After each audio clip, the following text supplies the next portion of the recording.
This is the first question that people will ask me when I'm going to play your songs to them.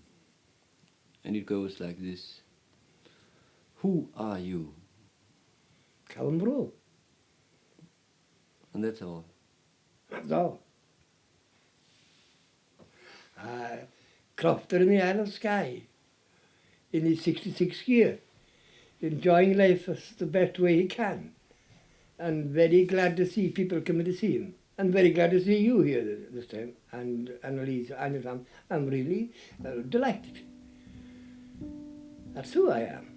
And as far as the word goes, I'm only a human being like anybody else.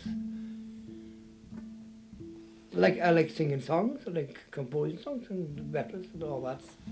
But anything apart from that, I'm no model. And I'm no angel either.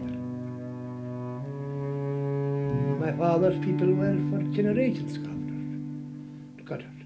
My mother was too, that 2 centuries back, they were crofters, but they were off the MacLeod chieftains of Ruadh. And the Stewarts, I'm a Stewart too on my grandmother's side.